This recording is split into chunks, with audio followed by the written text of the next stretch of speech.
teknolohiya, masasabi kong napakahalaga ang pagsasaliksik. Ito ang pundasyon ng maliit man o malaking hakbangin sa mundo ng pagtuklas. Kasing halaga ng paglinang ng kaalaman, ang pakikipag-ugnayan sa iba't ibang grupo. Ang lahat ng ito ay patungo sa iisang layunin, ang paghubog sa kamalayan ng bayan patungo sa pag-unlad. Lumaki ako sa isang pamayanan na buhay ang kultura at likas yaman. Nahubog ako sa kamalayan na malaki o maliit mang bagay ay mahalaga. Dahil sa tulong ng National Research Council of the Philippines, ahensya ng kagawaran ng agham at teknolohiya, ang tila maliit na hakbangin sa pagsasaliksik ay maaring lumikha ng malaking kapakinabangan sa pagpapayaman at pangangalaga sa aming katutubo. Kinalakihan ko na ang minahan, hanggang sa maubos na ang lahat ng yamang lupa at kagubatan. Sa huli, nagsara ito. Nang inintrodo sa amin ang isang proyekto, may ilang organismo nagpabalik ng bagong buhay ng lupa na buhay ang ilang pananim. Mahalaga na mabuhay ang kagubatan dahil dito kami nabubuhay. Sana ang kwento ng bayan namin ay maging kwento rin ng ibang pamayanan. Bilang ama ng kagawaran ng agham at teknolohiya, masasabi kong napakahalaga ang pagsasaliksik. Ito ang pundasyon ng maliit man o malaking hakbangin sa mundo ng pagtuklas. Kasing halaga ng paglinang ng kaalaman, ang pakikipag-ugnayan sa iba't ibang grupo. Ang lahat ng ito ay patungo sa iisang layunin, ang paghubog sa kamalayan ng bayan patungo sa pag-unlad. Lumaki ako sa isang pamayanan na buhay ang kultura at likas yaman. Nahubog ako sa kamalayan na malaki o maliit mang bagay ay mahalaga. Dahil sa tulong ng National Research Council of the Philippines, ahensya ng kagawaran ng agham at teknolohiya, ang tila maliit na hakbangin sa pagsasaliksik ay maaring lumikha ng malaking kapakinabangan sa pagpapayaman at pangangalaga sa aming katutubo. Kinalakihan ko na ang minahan, hanggang sa maubos na ang lahat ng yamang lupa at kagubatan. Sa huli, nagsara ito. Nang inintrodo sa amin ang isang proyekto, may ilang organismo nagpabalik ng bagong buhay ng lupa na buhay ang ilang pananim. Mahalaga na mabuhay ang kagubatan dahil dito kami nabubuhay. Sana ang kwento ng bayan namin ay maging kwento rin ng ibang pamayanan.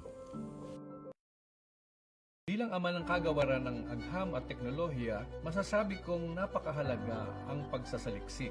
Ito ang pundasyon ng maliit man o malaking hakbangin sa mundo ng pagtuklas. Kasing halaga ng paglinang ng kaalaman, ang pakikipag-ugnayan sa iba't ibang grupo. Ang lahat ng ito ay patungo sa iisang layunin, ang paghubog sa kamalayan ng bayan patungo sa pag-unlad. Lumaki ako sa isang pamayanan na buhay ang kultura at likas yaman. Nahubog ako sa kamalayan na malaki o maliit mang bagay ay mahalaga. Dahil sa tulong ng National Research Council of the Philippines, ahensya ng kagawaran ng agham at teknolohiya, ang tila maliit na hakbangin sa pagsasaliksik ay maaring lumikha ng malaking kapakinabangan sa pagpapayaman at pangangalaga sa aming katutubo. Kinalakihan ko na ang minahan, hanggang sa maubos na ang lahat ng yamang lupa at kagubatan. Sa huli, nagsara ito. Nang inintrodo sa amin ang isang proyekto, may ilang organismo nagpabalik ng bagong buhay ng lupa na buhay ang ilang pananim. Mahalaga na mabuhay ang kagubatan dahil dito kami nabubuhay. Sana ang kwento ng bayan namin ay maging kwento rin ng ibang pamayanan. Good morning, everyone. We shall begin our virtual program in a few moments.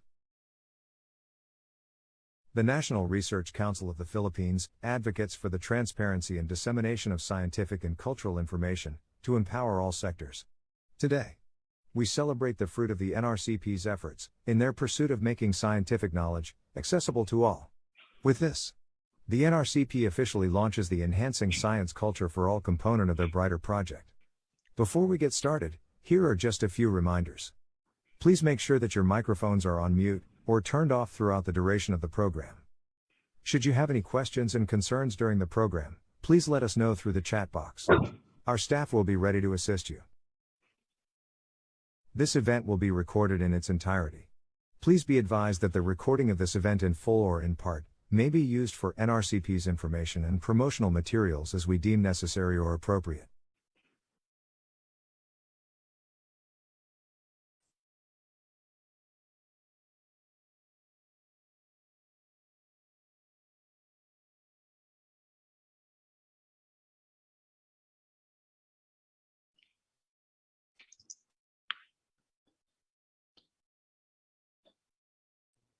Miss Lynn?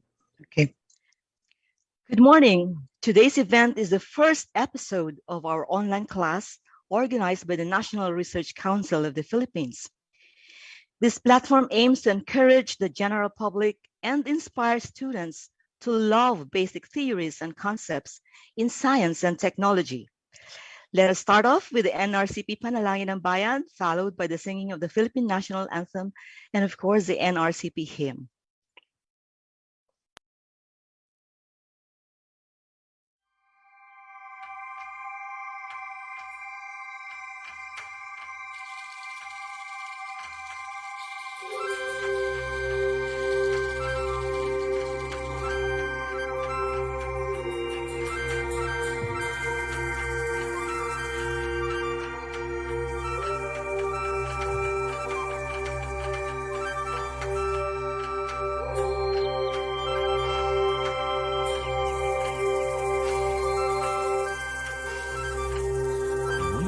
Na kami pumakno nga nibiyagan nindat mo,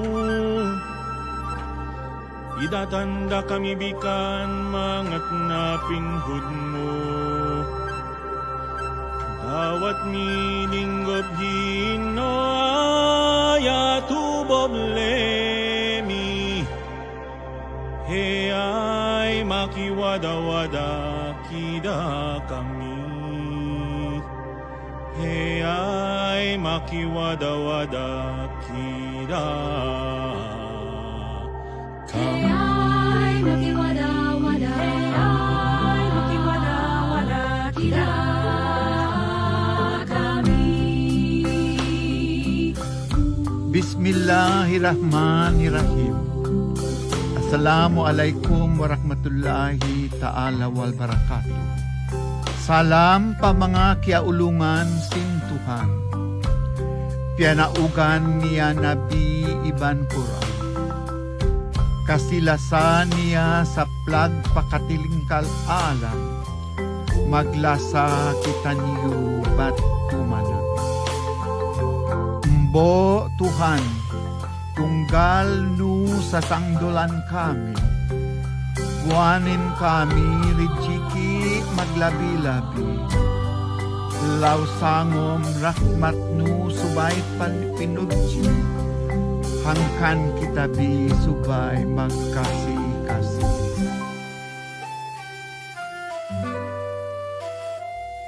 Sa ngalan pangurungan, pangutuyong Espiritong kalatag nun. Pangurumon kang usalat, pangkalikupanan.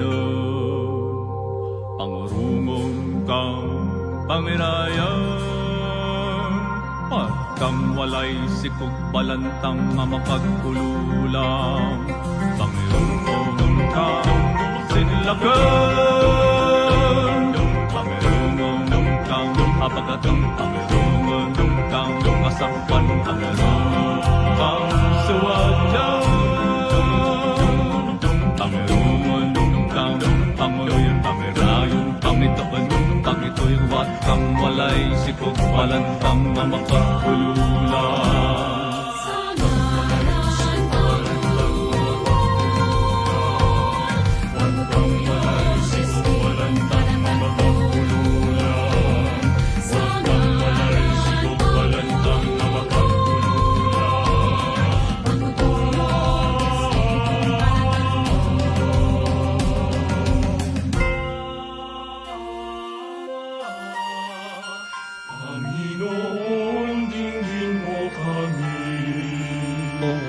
Diyos na mapagpala, hiling namin ang pagpapalaganap ng kaalaman sa bawat nilalang.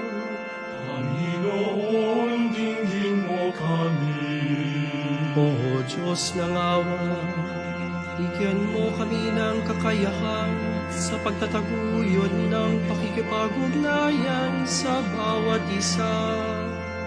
Panginoon, dinggin mo kami. O Diyos na mapagkalinga, mangyaring ikaw ang pagpapaunlad ng kalikasan ng tao sa mundo. Panginoon, dinggin mo kami. O Diyos na pag-ibig, tulutan mo ang aming bansa ng pagkakaisa at pagkakaunawaan sa gitna ng pagkakaiba-iba. Panginoon, dinggin mo kami. Panginoon, dinggin mo kami. Panginoon, dinggin mo kami. Sa ngalan pangurungan, pangutulog, Espiritong kalatag nun. Mawaling kami lijigin, upang labi-labi. Heyay, makiwala-wala. Heyay, makiwala-wala kami. Heyay, makiwala-wala kila kami.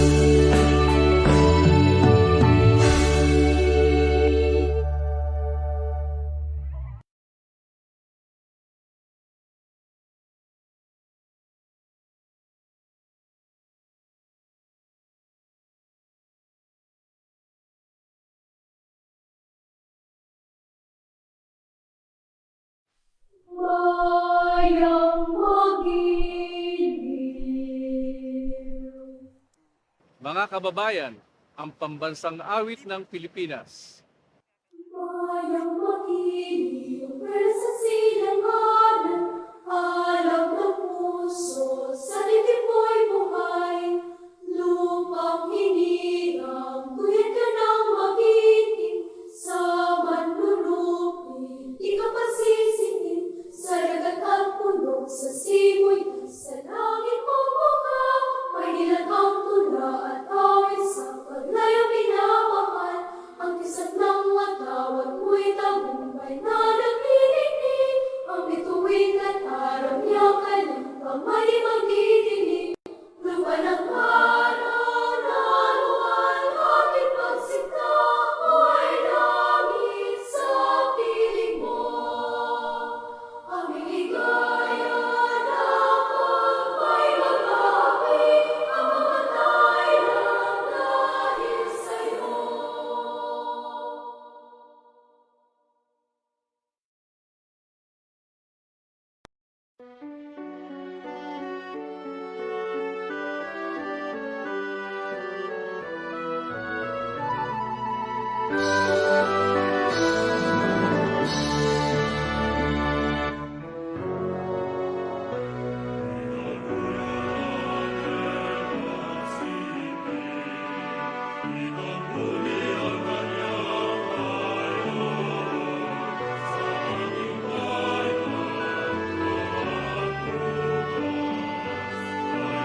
Have you ever wondered why black holes exist, what government policies are based on, or how we get infections? Our videos will help you answer these questions. NRCP's researchers will let you enjoy your hard-to-understand science topics through the Back to Basic, or B2B online platform, that you can easily access wherever you are. Join us, as we demonstrate how science holds the key to some of the most fascinating aspects of life.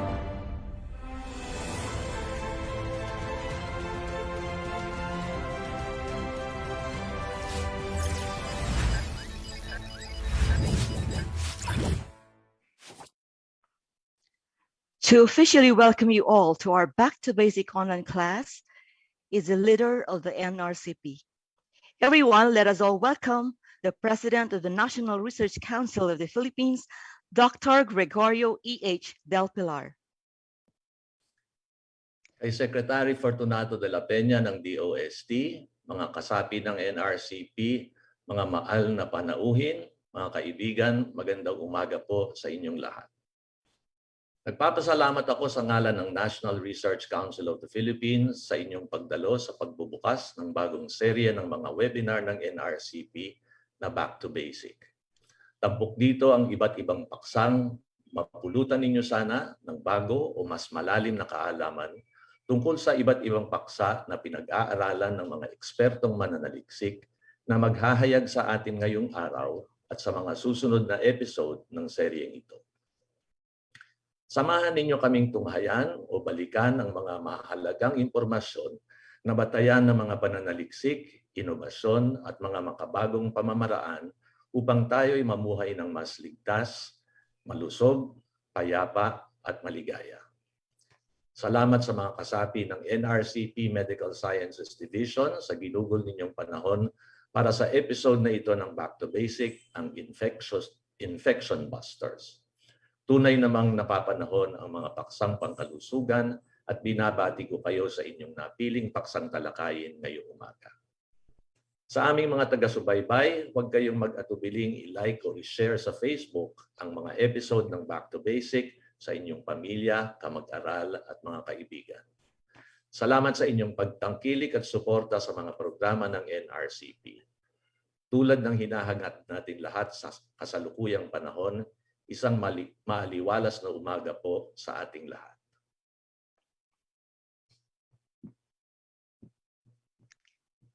Thank you very much, Dr. Gregorio E.H. Del Pilar. While this year has been full of challenges, we hope you will enjoy the topics we have prepared for today. We shall now hear a message from the Secretary of the Department of Science and Technology, ladies and gentlemen, Professor Fortunato T. de la Peña. Hello to all you young people, students, teachers, researchers, and everyone who are here today, and those watching via the NRCP Facebook page, Research Pod. Magandang umaga sa inyong lahat. I know that you have just had your moving up and graduation ceremonies, of course virtually, so congratulations to all of you. But today, the National Research Council of the Philippines, or NRCP, is finally opening its online classes called Back to Basic or B2B. This is a different kind of class that you will enjoy surely. And why? Because you will learn the answers of science questions bugging you, and they will be explained to you by our experts. Just like this first episode of B2B. The lesson will be on infection busters. You will learn what causes them and simple questions like what is a symptom versus a sign? Do vaccines really work? And many more. There will be 13 episodes and this will be for just 20 minutes each. So let us enjoy these science lessons, and I hope that in the future you will also join the science community and be a researcher, a scientist, and an expert. Thank you.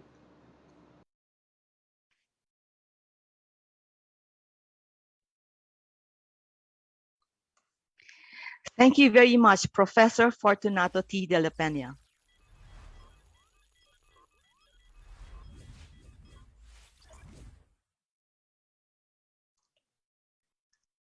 The topic for today is about infection, antimicrobial resistance, and vaccination, your infection busters.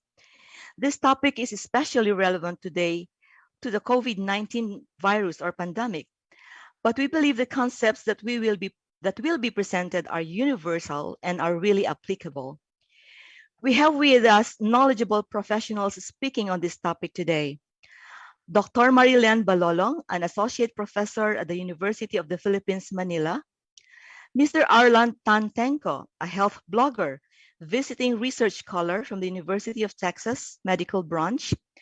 Dr. Neil Tangana, an associate professor from the University of the Philippines, and Mr. Mark Carrascal, a science research specialist from the Clinical and Translational Research Institute of the Medical City. Now, let us all listen, learn, and enjoy this episode 1, Infection Busters.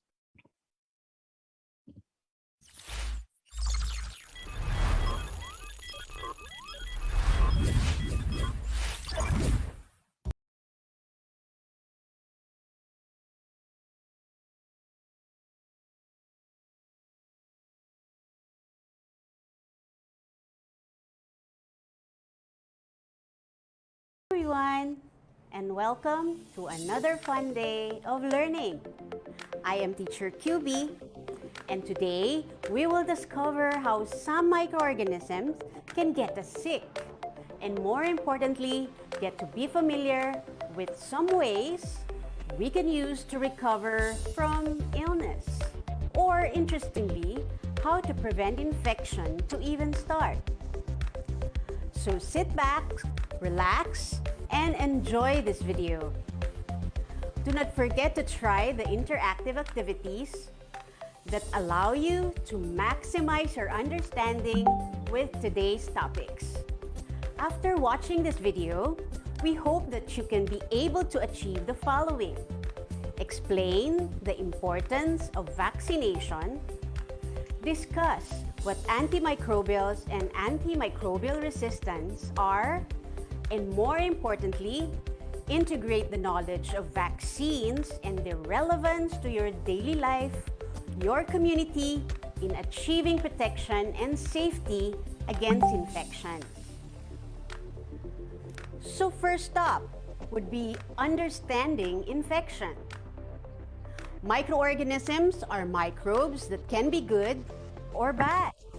The bad ones are called pathogens, and they can make us sick, and sometimes really very sick. So today, Dr. Lads will tell you more about how pathogens enter our body and result in infection. He will differentiate what are signs and symptoms, and most importantly, he will share about some infections that are caused by pathogens we call bacteria and viruses. More likely than not, you already experienced having an infection before. An infection occurs when another organism enters your body and causes disease. The organisms that cause infection include viruses, bacteria, fungi, and even parasites. So Dr. Lads, can you explain to us how this organism that causes infections reach our body? Infectious organisms can be transmitted and enter the human body through different routes. A person can be infected upon direct body contact with the tissues or fluids from infected individuals. This involves physical transfer and entry of microorganisms through the eyes, mouth, open wounds, or a braided skin. It can also occur through bites or scratches. A person can also get infected upon contact with objects contaminated by infectious organisms from infected individuals. Another route of transmission is through aerosol or airborne transmission, where pathogens can be transmitted via small particles or droplets. This can occur via breathing, coughing, sneezing, or even just by talking. And lastly, infection can also be transmitted via vectors, such as mosquitoes, fleas, or ticks. Oh my! So once the microorganism enters our body, they can multiply, producing harmful compounds such as toxins, which can eventually cause illness or disease in a person. Dr. Lads, how will we know if we are sick? Are there signs? A person with current infection may often experience signs and symptoms. These are abnormalities that can indicate that a person is sick. Symptoms are subjective, meaning they can only be experienced by the patient. For example, headache or fatigue. On the other hand, signs are objective and can also be observed by others. For example, a skin rash or a lump.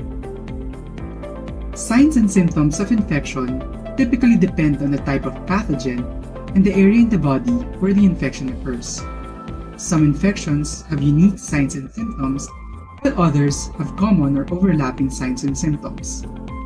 Some of the most common symptoms of infection include fever, headache, nausea, or fatigue. Some of the most common signs of infection include swelling or warmth in the affected area, skin rashes, pus, or discharge.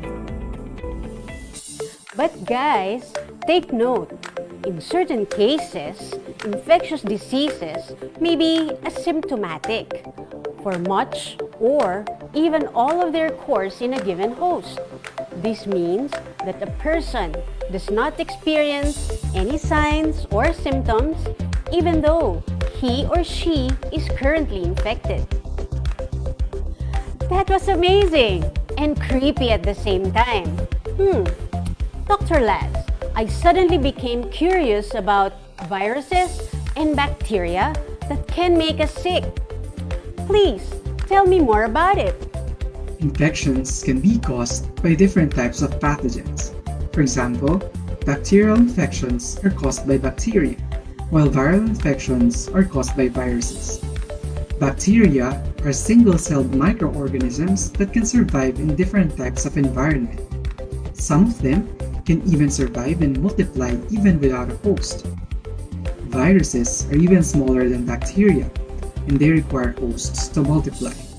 Otherwise, they can't survive. Some of the common infections caused by bacteria include strep throat, tuberculosis, and urinary tract infection. Some common viral infections include chickenpox, measles, and common colds. COVID-19, the current pandemic that we are facing, is actually a viral infection caused by coronaviruses. In some cases, it may be difficult to distinguish just by signs and symptoms whether an infection is caused by bacteria or viruses. However, it is very important to determine whether an infection is caused by bacteria or viruses because this will determine the treatment plan for a patient. Antibiotics are the usual drugs for treating bacterial infection. They can kill bacteria, but they are not effective against viruses. What? Are we about to end? I hope you had fun learning with me, Teacher QB, and of course, my partner here, Dr. Lads. You get to be introduced to what an infection is and how it can be spread from one person to another. And you can also now identify your signs and symptoms of infection and discover that sometimes you will not have that symptoms even if you are sick. And lastly, you are now familiar with the common viruses and bacteria that can make us stay home in bed. And now you know about bacteria. We then go and listen to Dr. Mark. He will give us an overview on how antibiotics can help us make these bad bacteria or pathogens get weak and eventually help us recover from infection. But there is one more thing that he needs to remind you, the concept of antibiotic resistance. Are you excited to know about this? Thank you, Teacher QB. When you get infected pretty badly, does it mean the end for you? Don't worry. Lucky for us, scientists discovered novel chemicals from plants, microorganisms, and the environment to fight infection-causing germs. These chemicals are generally known as antimicrobials. Antimicrobials are special compounds that actively fight disease-causing germs such as bacteria, viruses, fungi, and parasites. Antimicrobials do this wondrous task by either killing the germs or by halting their growth. Killing the germs could be accomplished through several mechanisms. For instance, they could stop the production of special proteins within the germs. These proteins may include those that are essential for building cell components, like the cell wall and the ribosomes. Others could even stop the replication of the DNA, the blueprint of life, in some of these pathogens. The very first antimicrobial described in the world is salvarsan, an organoarsenic compound used for treating syphilis. However, the widespread use and appreciation of antimicrobials began when Sir Alexander Fleming discovered penicillin from a fungi. You now know penicillin as an antibiotic which you might have used in treating a wound when you were a kid. Now, penicillin is almost already useless. And this is because of antimicrobial resistance. Resistance. That is the keyword that I want you all to remember. But what is resistance to antimicrobials? Does that mean that there is something wrong with the antimicrobials that the scientists discovered? Well, actually, the main problem is with the germs themselves.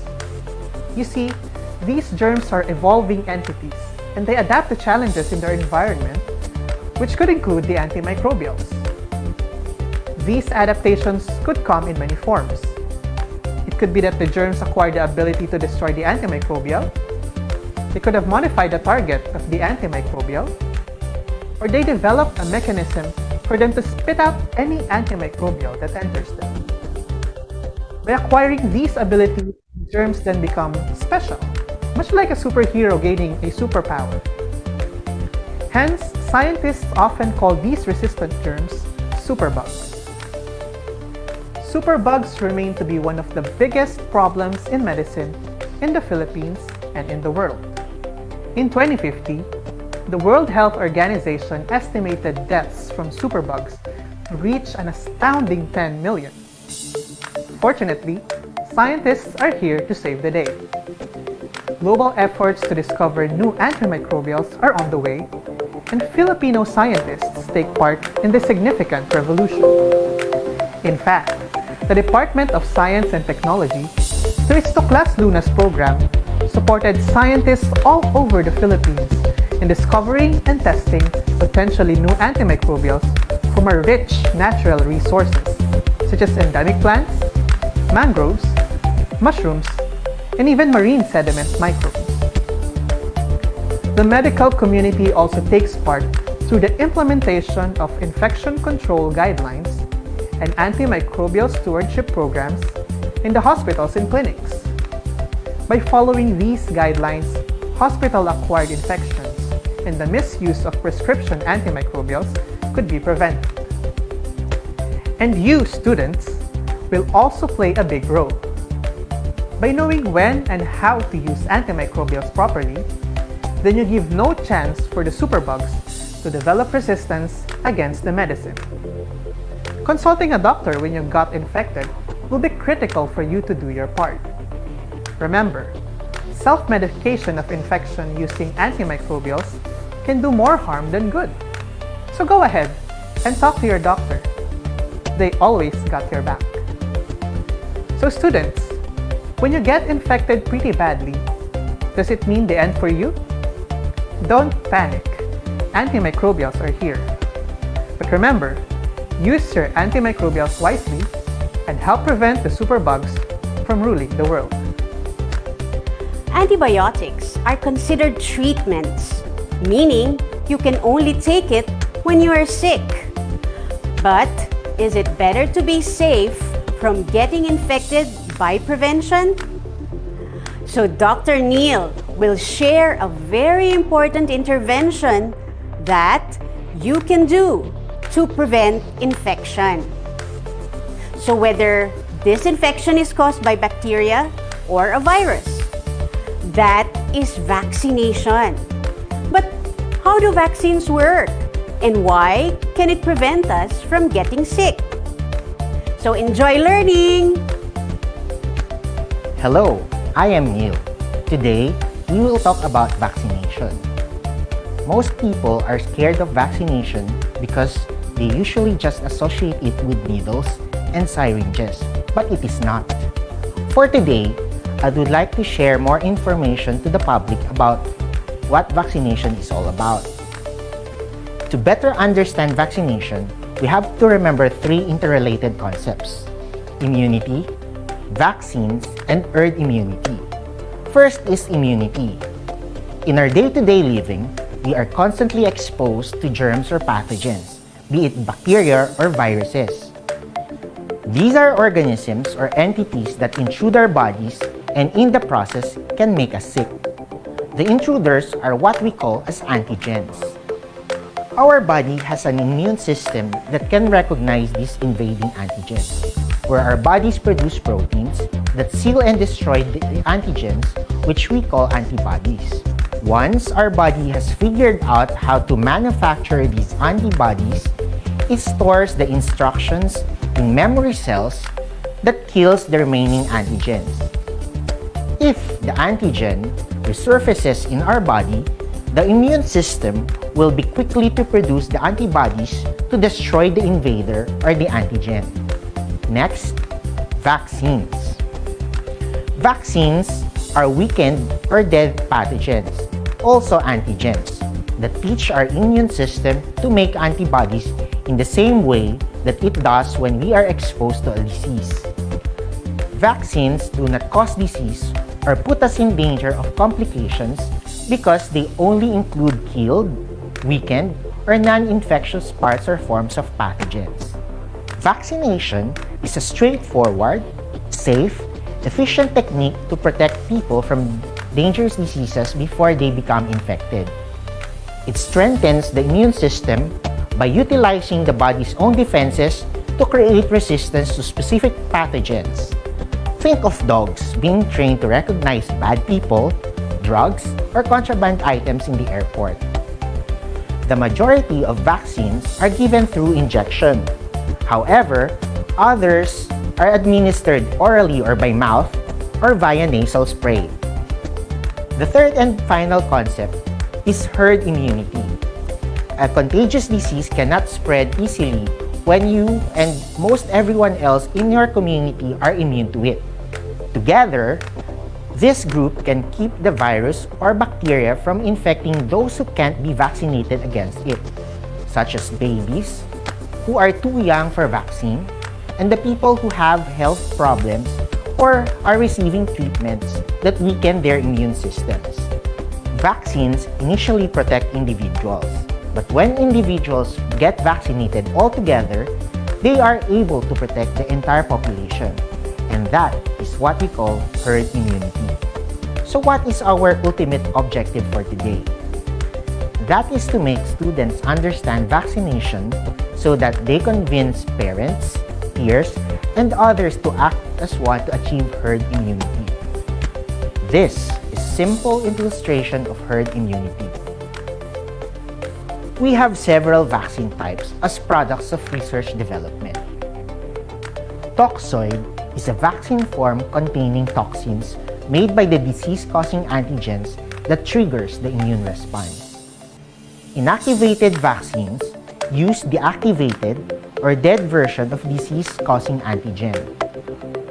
Live attenuated vaccines employ a weakened version of the disease-causing antigen. Recombinant, polysaccharide, and conjugate are all terms that can be used to describe a subunit of an antigen. This vaccine type uses a specific antigen component such as a protein, sugar, or casein. Now, the most recent and advanced type of vaccine is the messenger ribonucleic acid or mRNA vaccine. These vaccines have mRNA to direct cells in producing a protein or a portion of a protein that mimics an antigen. Now we know the different types of vaccines. It's time to play some memory game. Hello again, pathogen busters! Welcome to another day of fun-filled adventure. We have lined up some cool mysteries for you to solve and to appreciate, and how we can apply our lessons about infection, antibiotics, and vaccination. Are you ready? So Dr. Mark, let us solve the case of the stubborn pimple. Thank you, Teacher QB. Imagine yourself one day waking up, looking at yourself in the mirror, and noticing a white spot surrounded by a red swollen area on your cheek. It's an adolescent nightmare, a pimple.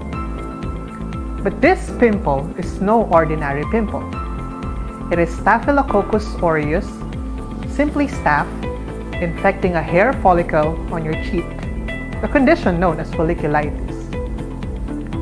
As concerned as you are on how you will look for your class, you asked your mother for a fast home remedy. She gave you a piece of amoxicillin capsule, a type of penicillin, and instructed you to open it, get the powder, and apply it to your pimple, and your problem will go away. You happily abide, put a generous amount of the powder on the pimple, cover it up with an adhesive bandage, and go out for school. That's your perspective of what happened. But what's the perspective of the staff? Inside the bandage, the antimicrobial called amoxicillin is fighting the brigade of staph infecting your follicle. Amoxicillin works by binding to a protein called PDP and prevents the building up process of the cell wall, which halts the growth of the pathogen. This activity then promotes the bursting of the bacterial cell, thereby killing the pathogen. Being an efficient antibiotic, an antimicrobial that specifically kills bacteria, amoxicillin attacks all the staph in your pimple, except for that one staph cell lingering deep down in your pimple. No matter how hard the amoxicillin bites, it seems to be not working. That special staph cell, which we will call MRSA, or methicillin-resistant Staphylococcus aureus, is actually a superbug. Its superpower? It creates a special kind of PBP that does not bind to amoxicillin. So however hard amoxicillin tries, it will not be effective. After several hours, your pimple became a grave of dead staph cells. The only staph left standing, the MRSA, then begins its mission to repopulate your pimple with new staph cells, but this time the MRSA kind. Now back to your perspective. After several days of doing self-medication, you noticed something. It seems like your pimple is not going away. What's more bothersome is that it seems to be getting bigger. What went wrong? How are you going to deal with this infection? After a few more days, when you developed a fever, you decided to already consult a doctor. For a short activity, I want you to imagine yourself as a doctor that will handle the MRSA pimple case. Answer the following questions briefly. Number 1. What two things can you point out as something that could have prevented the development of the severe case of infection? Number 2. What caused the development of MRSA in the student's pimple? And number 3. What are the ways to prevent this type of resistance in the future? Using your response to the questions, formulate a script that will explain the situation and your recommendations to the student.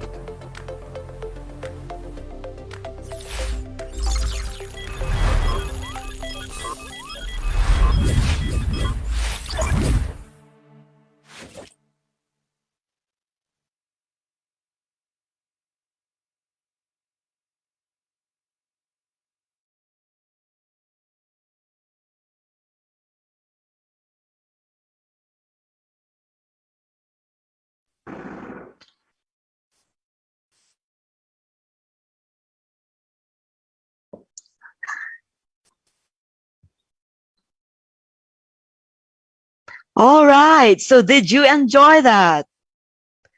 Do you have any questions? Sino ngayon ang may pimple dito? Sino nakakilala kay staff?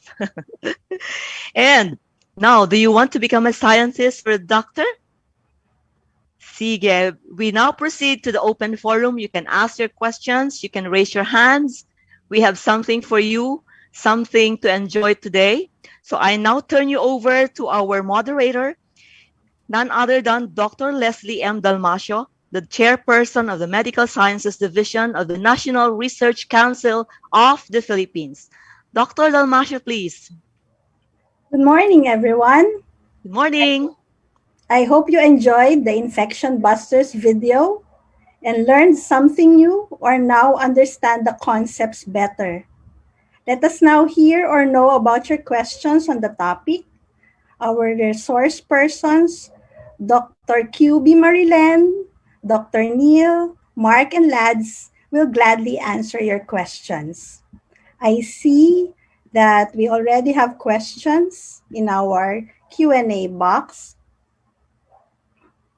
Let us start with the question from Patricia Sanchez, asking if it is possible to use these materials for our classes, if we can have access of these materials, and how do we reference them. So before turning over to our resource speakers, I would like to answer the question that yes, these materials are really intended for as educational materials. Particularly, the Infection Busters video is intended for high school students and for the general public, since the topic is very timely. So it will be shared via the NRCP platform to the general public. And for further access, you may contact NRCP. So now let us go to more science-related questions. And I think we are all interested now about the vaccines, specifically the COVID vaccines that are being rolled out. So we have a question about the mRNA vaccine, because one of the COVID vaccines has an mRNA component.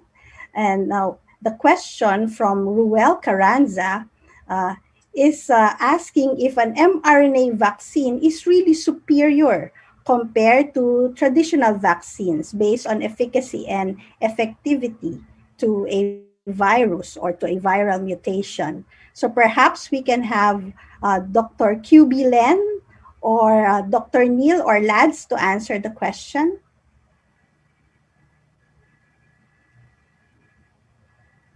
Good morning. Neil, maybe Neil can start. All right. Good morning, everyone. Thank you for that interesting question. Why is mRNA vaccine the more promising kind of vaccine recently? Mainly because there are two advantages. One is, of course, the way they can be manufactured as fast, because in the more traditional kinds of vaccines, we have to have the protein production, and protein production needs more time. Unlike when you have the mRNA, it's already synthetic. And then how could it be against preventive of the mutation, the viral mutation? Mainly because when you have the antigen presenting cells, as the mRNA vaccines is introduced into the cells. Remember, mRNA vaccines are more transient when it enters the cells, mainly because they are short fragments. Shorter fragments would have more diffusion time or can be faster degraded. And of course, they only get degraded at the timeliness when there's the antigen production for the presenting cells, the B cells and the T cells, to take off. First, we know that there would be before the immune memory takes place, the innate system.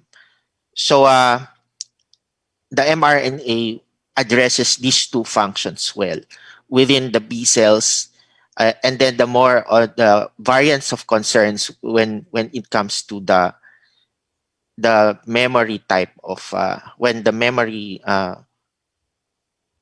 when the long-term memory immune system takes place. So in both ways, the mRNAs are advantageous.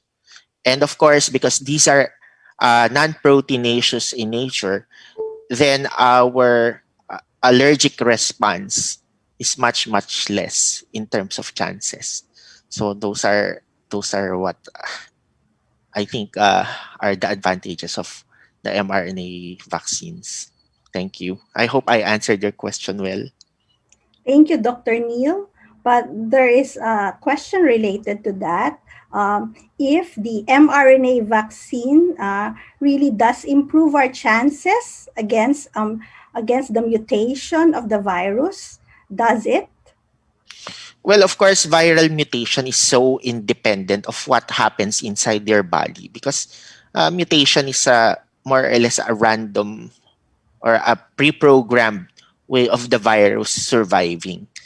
But the thing is with the compatibility of the mRNA to several types of short sequences, they can be more interactive with a larger extent of viral population or mutated versions because it's only a small fragment. And when they present themselves as an antibody of these populations of viruses, then we have more chances to not to, I mean, they could address the mutations of the viruses because they with a small fragment of the mRNA, they can be effective against many mutations of or mutated forms of the viruses. Okay, thank you, Dr. Neil. Perhaps Dr. QB Len has an additional response to the question. And Dr. QB Len, perhaps you would also like to comment on one of the questions about pagiging hiyang to vaccines. Is there really such a thing as being hiyang to a certain type of vaccine? Thank you, Ma'am Les, for that question. And of course, thank you for our participants for that question. No? So let me just address in another perspective, no, the question on whether there is a superior vaccine compared to various vaccine designs. No? It would really depend on your definition of superior or superiority. No? Like for instance, when it comes to logistics or advances in terms of design, of course the mRNA really has an edge, no. But for me, my definition of superiority would always lie on the efficacy, and then how effective will the vaccine be in the real world scenario. Gumagana ba siya kapag ni-roll out na natin sa maraming tao in a pandemic, for instance, access logistics and so forth and so on. So there's quite a lot of considerations when we tag a certain vaccine to being superior. No? For me, a superior vaccine would always be a vaccine that will be approved by the regulatory authority that will be effective in protecting us against a certain disease, you know. And then for the second question that says, what if there are variants, you know? Again, we go back to the design of the vaccines, you know. So if the vaccine will be containing a certain target, say, ang meron ba sa vaccine na yun will be the whole virus, or will it be just some fragments or parts of the virus, no? Then in question of variants, tatanungin natin is, where is the mutation, no? So if the mutation is just a certain series or sequence or parts of the virus, and it is not really related to the vaccine design target, then the vaccine will still be effective as far as efficacy and effectiveness is concerned. Now, the problem will be if the mutation will be targeting the part of the of the vaccine design na andun din, no? Nandun din yung mutations natin, then there will really be an influence or effect on the effectiveness, no? But so far, I think, no, based on the data na nilalabas ng ating regulatory authorities and clinical trials, most of the vaccines that have been given the emergency use authority and emergency use license are still effective. Though in some clinical data, pinababa nung variant yung efficacy, but still yung kanilang percentage to work to protect us are still present. Ano? And then the third one, Ma'am Les, is for the hiyang. Parang sabon lang ba yan o beauty routine? Ano? Meron bang hiyang? Hiyang ako dito sa vaccine na to or not? No? I don't know if it's really a question of being hiyang or not. No, so siguro I can just relate that to having side effects, no. So some people experience more parang more side effects than others, even if they will receive the same vaccine, no. So it really depends on your immune system, no. So genetic yan, no. So some people would react like this, say in vaccine A, but some will not, no. But I don't think it's a question of hiyang. It's a question of how your immune system will train you to react to certain vaccines. I hope that clears now, Les. Okay, thank you, Dr. Len. So let us now go to questions related to antimicrobial resistance. We have a very interesting question from Samuel Tamang. He is asking if hand sanitizers can also cause emergence of superbug, and perhaps a related question to that is, what if there is already resistance of SARS-CoV? Would the vaccines that we have right now not work anymore in the future? So who would like to answer from our resource persons? Hello, Doc Les. Yes, this is Mark. Yeah, so maybe I can answer the first one and then just briefly give like my insights on the second one. Now, for the first one, yes, that's correct. Actually, there are reports already that certain types of superbugs are already resistant to common sanitizers like ethyl or isopropyl alcohols. But that concept is actually still under investigations by scientists all over the world, because we have to know that sanitizers like alcohols and the one we use regularly during this time and antibiotics work differently. These sanitizers are non-specific, meaning they kill whatever germs present on the surface that you sanitize on. Like, it basically works generally, like hydrolyzing the cell walls or the proteins or whatever the structure of the germs are on the surfaces that you are sanitizing. On the other hand, antibiotics work like pretty specifically on certain mechanisms. Like, for example, it specifically targets cell walls, specifically targets proteins.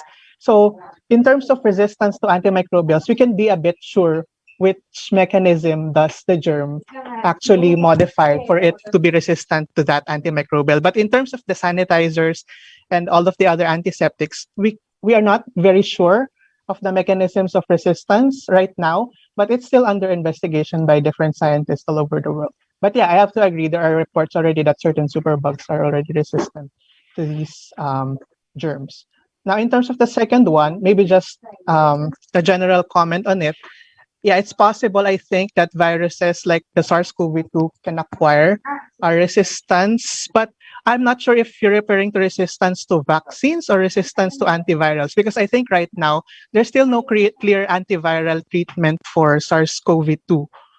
Now, in terms of resistance to vaccines, maybe I can refer to the other experts. Yes, please, from our other experts.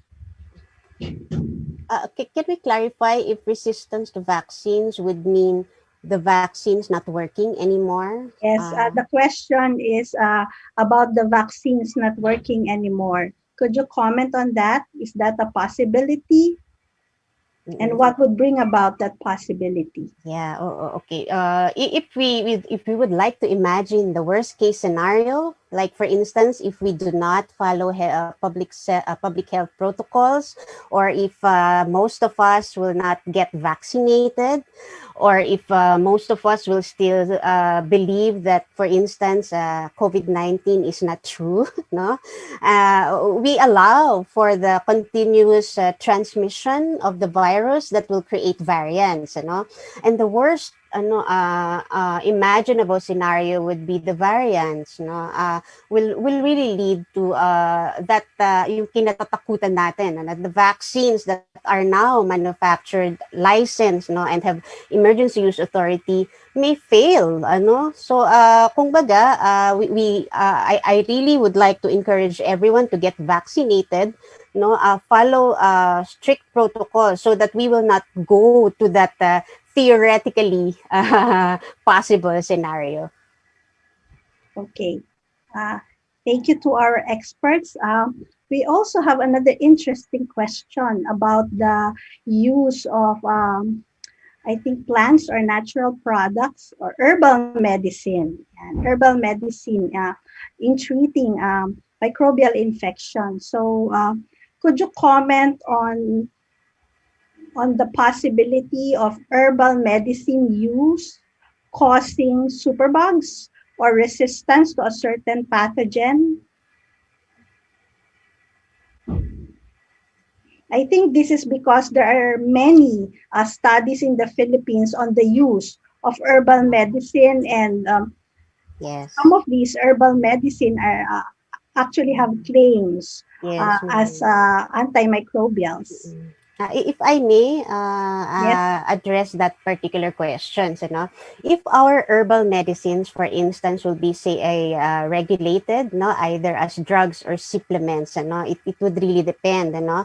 But for those say regulated as drugs, no, ganun din yun, ano, we should follow the course, the routine course. If the doctor would prescribe it, that you would take it, no, how many times a day and how many days, we should strictly follow it, no, kagaya din ng ating mga antimicrobials, no, and just like any other drugs.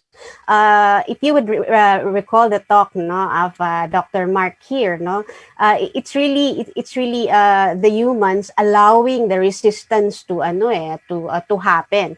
So if like antimicrobials, some of our herbals then also have those promising metabolites or promising compounds that would target kung saan sila gagamutin, no? So if it's for instance targeting bacteria, then meron siya from the clinical trials, no, that this will be the amount that a person will take to be able to inhibit that bacteria. Now, if you would instance say not follow the course, like you took less or you took more, no, so it's just like taking antibiotics. There may be a possibility, but of course we need more information to confirm that.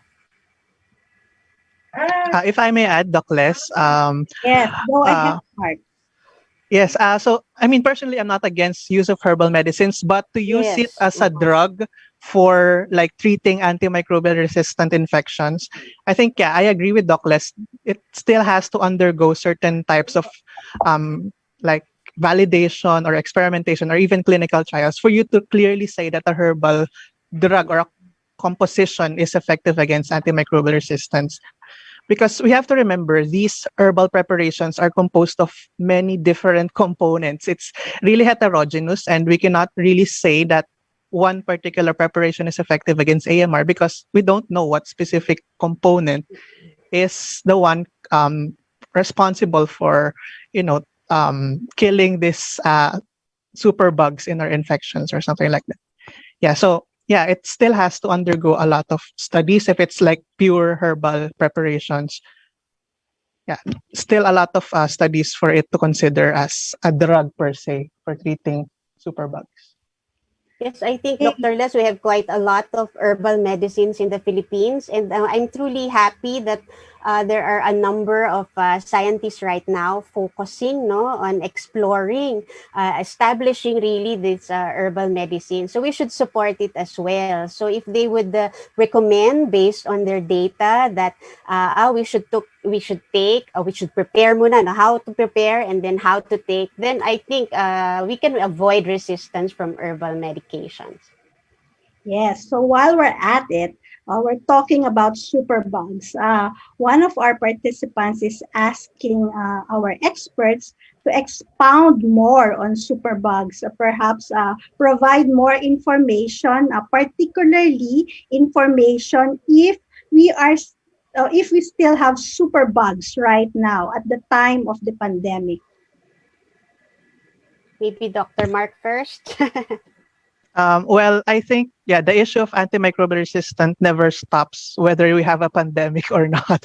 I mean, it's considered as really one of the most important and urgent global concerns right now. So whether or not we have a pandemic right now, the antimicrobial resistance problem or the superbugs are still out there. Maybe it's just underreported right now because most of the patients are not going to hospitals or afraid to go to hospitals to consult for infections or not. But it still persists right now.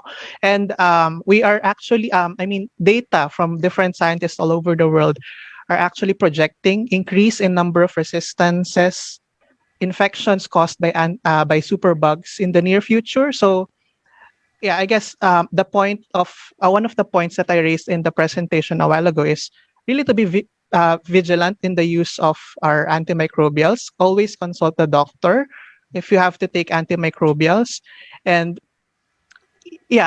follow the directions of the doctors in terms of taking your antimicrobials, because at the end of the day, if you didn't follow that, you're actually promoting more resistance to actually occur.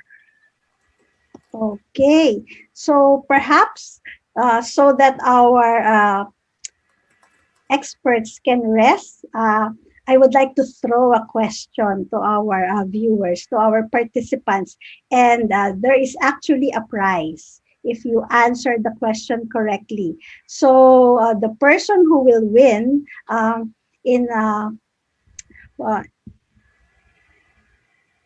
for answering the question correctly will be the person who will type the answer first in our chat box. This is just a very simple true or false question. So you just type true or false in the chat box. Whoever types the answer first gets the prize from NRCP. So NRCP will contact you for your prize so that we can send your prize. So true or false? A contagious disease cannot easily spread when you are vaccinated or when you practice good hygiene and effective sanitation in the community. True or false? Wow, our participants are very fast. So let me see. And you may correct me if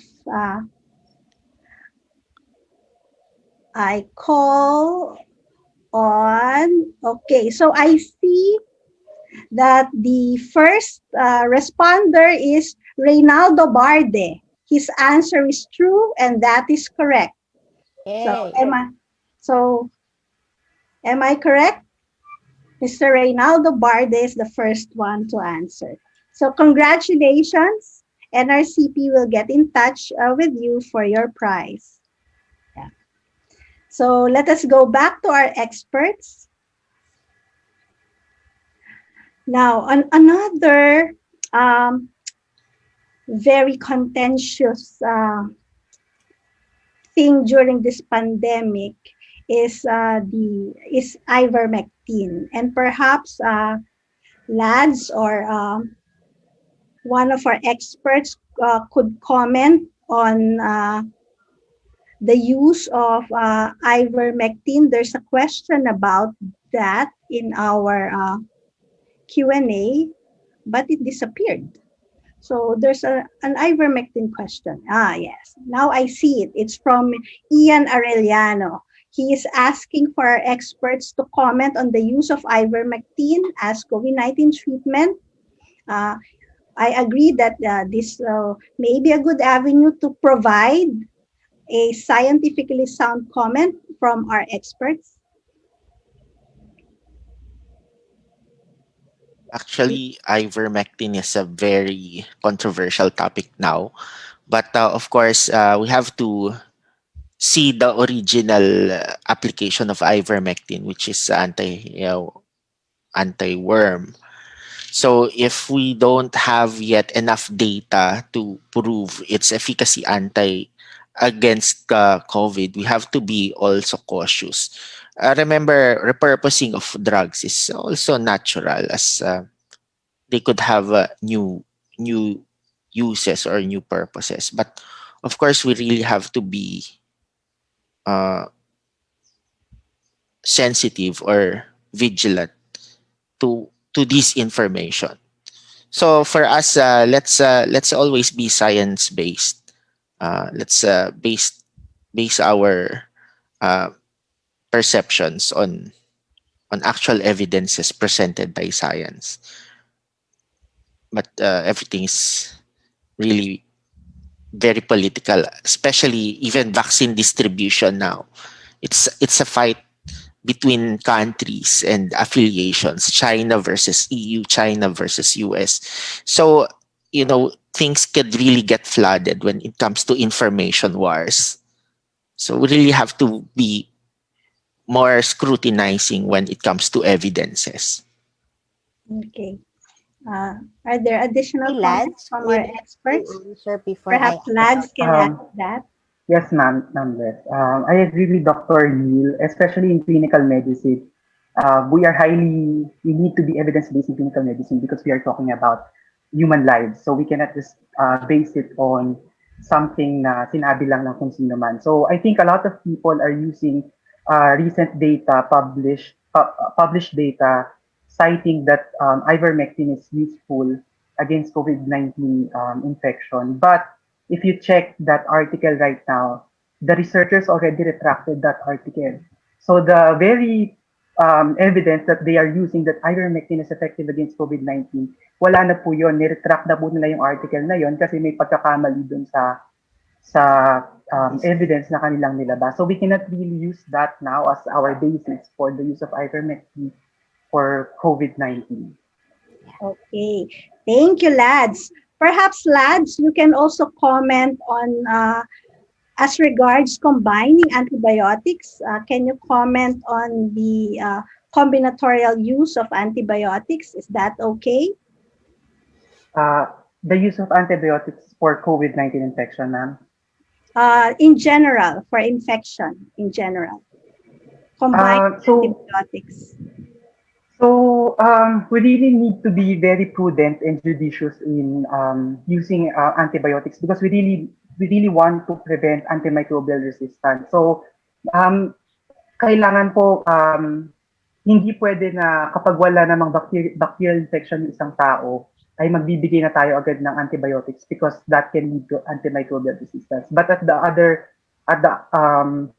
same time, we also need to be quick to know whether a person has a bacterial infection or not because we don't want the person to deteriorate. Because if you don't give the treatment right away, that will also be detrimental for the patient because the patient can have complications from the bacterial infection. So as a clinician, kailangan ma-pick up po talaga based on signs and symptoms and laboratory diagnosis kung yung isang tao ay mayroong bacterial infection or not. So hindi lang po tayo pwedeng magbigay lang basta ng antibiotics because regulated po ang paggamit ng antibiotics. So kaya nga po kailangan ng prescription para makakuha tayo ng antibiotics sa mga pharmacy. Yes, let us remember that last statement of Dr. Lads. We need a prescription. That's called rational use of antibiotics. Okay, so there's also a question about herd immunity because that was mentioned in the video. Okay, and the question of Christine Timario says that wouldn't unvaccinated people be much more vulnerable when a big part of the population is already vaccinated? Can you expound more on how herd immunity works? Yes, can I take that? Go ahead. Yes. I think it's on the contrary. When someone who is already in a well protected, because herd immunity is like protection of the vulnerables. Why? It's it's like having a shield uh, being generated against uh, the viruses or any infectious material when it comes to those who are vulnerable. Why herd immunity works is because uh, one, as soon as you are immunized to certain uh, viruses or bacteria, the transmission stops there. So as soon as there is a stoppage of transmission, then the vulnerable people do not get this kind of bridging. So that's how it works. And then, of course, if you would imagine, for example, the herd of elephants protecting their young, that's how it shields up the other. So instead of having the perpetuating virus or bacteria move into the population because of the peripheries being protected, then it could not get into the interior part. So those are probable two illustrative ways on how herd immunity is really giving us protection as a population. I hope that's kind of clear. Are there additional information from Can I add, Ma'am our Les? expert? Yes, Doc Len. Okay, so maybe we can imagine herd immunity, no, in addition to the really very cool visualization of Sir Neil, no, as to a figure or a number that we need to meet so that yung sinasabi ni Sir Neil na shield, no, ay mapo-form against the vulnerable, no. So it's a number of population, it's a certain percentage of the population that must be immunized so that the people na vulnerable at hindi pwedeng i-immunize, no, will still be protected against that certain disease, no. It's not an overnight sensation na okay, bukas bakunahan and then herd immunity ka agad, ano. Remember how long did we reach the herd immunity target of some diseases, like for instance measles, before it got to be eliminated, and then later nung medyo bumagal na yung immunization, bumabalik na, no. So the key here, no, the key information that we really would like to share with you about herd immunity is that given that we have the vaccines right now, ang dami-dami nating options, no, ang dami-dami nating available vaccines, we just need to get it, no, as many as possible to get it. The first scenario will be protecting yourself. And then the next scenario actually is protecting your community in just those shots. So imagine, dalawa yung nagawa mo, no? You protect yourself and then you protect your community. One vaccination at a time, no? So we need to reach that, and we are being slowed down by vaccine hesitancy for that matter. Ayaw natin na bumagal tayo na ma-reach yung ating herd immunity, no? We need to vaccinate 70 million people. Nasa na tayo ngayon, no? So let's help each other, and I hope that we reach herd immunity together. Lahat tayo alive. Thank you. Thank you for that nice message, Dr. Len. So we have a lot of questions. Thank you very much. This has been a very interesting open forum. Perhaps our last question for this morning, because we don't have much time, but I would like to pose the question about the Delta variant, because it's also one of the thing in the news these days. So can our resource persons please comment if our available vaccines can fight against the Delta variant? And if you have been vaccinated already, can you still be infected by other variants of the COVID virus? Ma'am Les, can I answer that? Yes, Doc Len. Okay, so right now, currently, since we are in a pandemic scenario, no, and all of the current vaccines, no, are still, no, based on the data available, are still effective. Although some of them have lowered efficacy, but they are still effective in protecting us against the variants, no. So right now, what we are advocating really is vaccination, and then still use your masks, put them on correctly, especially if you're going to stay indoors. Kasi the variant or the variation or the mutation ng Delta variant, ang difference niya sa normal is that mas effective yung kanyang transmission. No? So, transmission, as kanina sa pagpapaliwanag ng ating mga resource speakers, is through the mouth, nose, at saka yung eyes natin. No? So if you get them all covered, even if you're vaccinated, wala tayong kakatakutan na variant. No? So I think that's the most easy, no? Well, not comfortable perhaps for some kasi lagi kang may something on your face. Pero kahit nagkaroon tayo ng variant, still our masks, our face shield, lalo na kung nasa indoor ka, will really help a lot in addition to vaccination. Okay.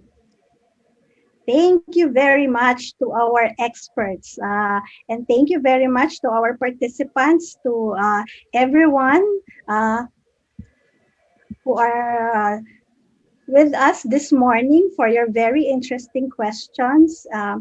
May I request our resource persons to please try to answer the questions in the Q&A box, since we have still some minutes before we finally close the activity this morning. So due to the interest of time, we cannot answer all your questions live, but our resource persons will try to answer them in the Q&A box.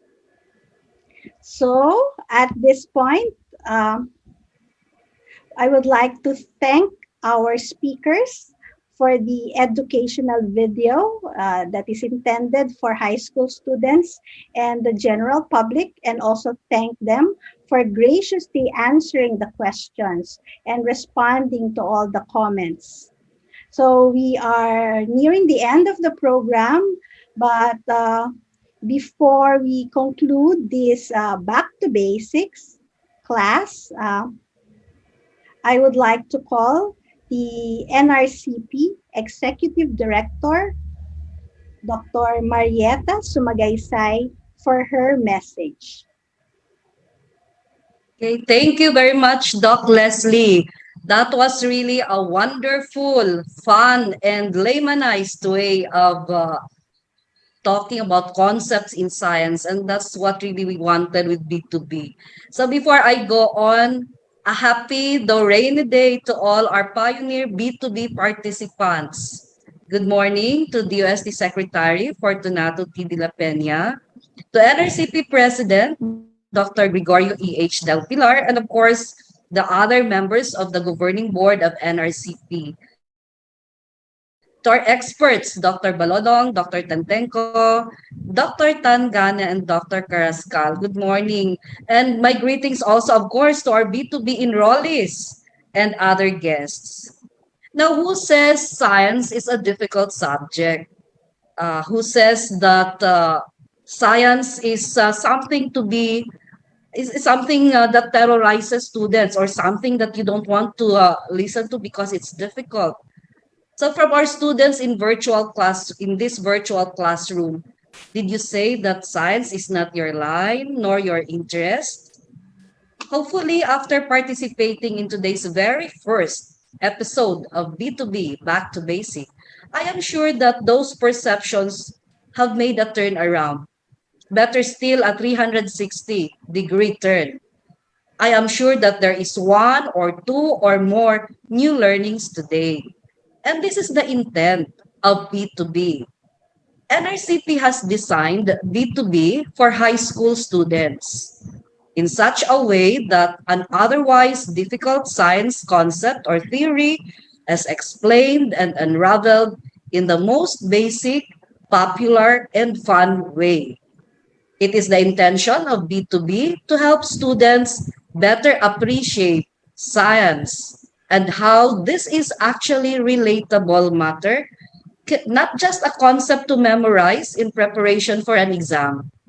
So thank you to our expert consultant, Dr. Centeno, for helping NRCP bring forth this B2B virtual format. If everyone noticed, Teacher QB started by introducing the topics to be discussed, informing us about the objective of the lesson for today. Then the topics were discussed, a summary was made by teacher QB, and then we ended with a quiz related to the topic. Like in the traditional classroom, students and participants need to enroll, attend the B2B session, and go through the assessment. And upon finishing a module or a lecture, a certificate of appreciation will be given to those who have actively participated, like what you did today. Meanwhile, a certificate of completion will be given to those who will pass the quiz and accomplish the client feedback satisfaction form. So this is our new platform, the B2B. NRCP's new way of bringing something difficult, a science concept that may be difficult to understand or you have so many questions about, into a format that will be interesting, not only to our students, but as Doc Leslie has pointed out earlier, to the general public. So thank you to all of you online enrollees for attending in this first B2B session on infection busters. You will agree with me that the topic for today is timely and relevant. You had a lot of questions and they were all so exciting. So this is brought to you by the NRCP Medical Sciences Division, chaired by Dr. Leslie Dalmasio. NRCP thanks Dr. Dalmasio, and of course our esteemed speakers, teacher Cubilin, and then we have teacher Lads, teacher Mark, and teacher Neil, who explored how beneficial are microorganisms and how some could be detrimental to one's health. And you were also excited about pimples. There were a lot of questions about pimples. And of course, aside from the vaccines, they laymanized the concept regarding how some microbes can make a person sick, how to prevent infection, and how to recover from illnesses caused by these microbes. We will continue to bring B2B. There will be 12 more to look forward to until December 2021. This is our first batch of B2B sessions. Students who will not be able to join the online lecture on the scheduled day could still take the B2B class in the Brighter Commons website. So Brighter Commons website, where recorded versions of the lectures, including the corresponding quizzes, are posted. So in this platform, students will undergo the same experience as those students who attended the regular class schedule. Please click brighter.nrcpvirtual.com. So I repeat, brighter.nrcpvirtual.com. Log in and enroll. B2B is the Council's project in translating science into various platforms in laymanized forms in order to reach a wider audience and to enhance the science culture in the country, especially among the young and among the millennials and the Gen Z, who will be our future researchers and scientists.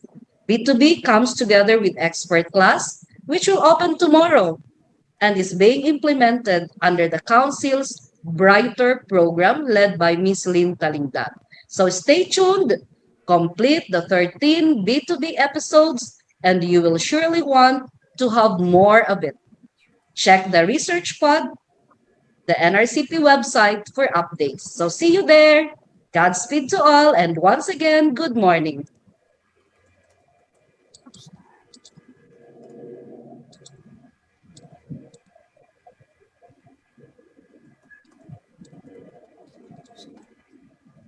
Ayan. Doc Dalmasio. Ma'am Lynn na ang mag-take over. Okay. Ma'am Lynn? Okay, thank you very much, Executive Director of the National Research Council of the Philippines. Another teacher herself po, si Dr. Sumagaysay. So while we cannot go or leave po muna because meron pa tayong gagawin, this is a class, so we would like to have a class picture. So turn on your cameras, please. And while waiting, we shall let you go through our new website, the brighter.nrcpvirtual.com. Just turn on your cameras po.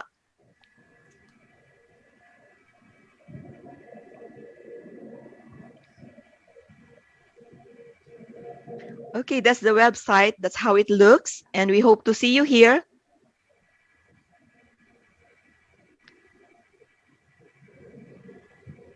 Ayan. So you will get more information about this, especially the upcoming episodes of Back to Basic.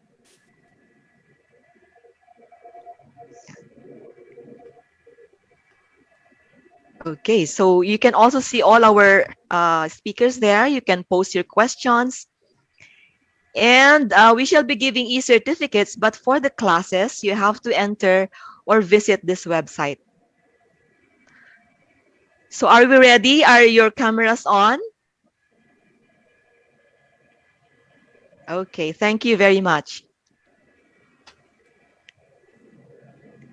So JP and Mark, take over for the photo op. Maraming salamat. Yes, ma'am. So turn on your cameras, everyone, and we'll do a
Hi, Zane. For our students, how did you find the lecture? Kumusta po yung ano natin? Pacing? Yeah, do you like it? Please give us your comments to make it better.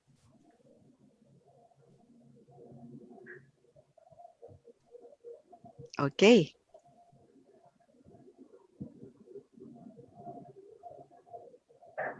Are we done? Sa 300 pa po tayo. Pero pwede namang yung iba, no? Gusto ko magpasalamat kay Dr. Dalmaso at sa ating mga tagapagsalita at sa lahat ng tumalo. Mga pilot episodes natin, mga celebrities. Salamat po. Our pleasure po. From the Congrats! Congratulations! Ang dami pong questions. Opo. I think our experts are trying to answer the questions in the chat box. Yes, Kasi ang dami pa po. We have kanina 49 questions sa Q&A. when you enroll po actually sa ating courses sa Brighter, you have a function there para sa Q&A, so you can actually ask your questions. And we'll probably be implementing in the next few days a function for parang public message boards natin, so that yung mga curious sa inyo to ask some of our experts, because this is one way to really reach out to our real scientific experts. So yung mga questions niyo and your concerns regarding science, regarding issues na kumbaga relevant sa atin today, you can ask them there, and hopefully it can be answered, or it will be answered eventually. No, we have to answer. ng ating mga experts from NRCP. Yes, we have to answer. Promise. Okay na? Sige, ma'am. So yung iba po, medyo madami-dami po tayo. So join us again sa next series natin. Yeah. And see you all. Maraming salamat. Okay. So that ends our first episode of Back to Basic. See you in the next class tomorrow for expert class. Ayan po, nakikita ninyo. And in the next episodes, because as mentioned earlier, we still have 12 episodes each. So thank you very much. Have a nice day and stay safe po. Salamat from the National Research Council of the Philippines. Thank you very much.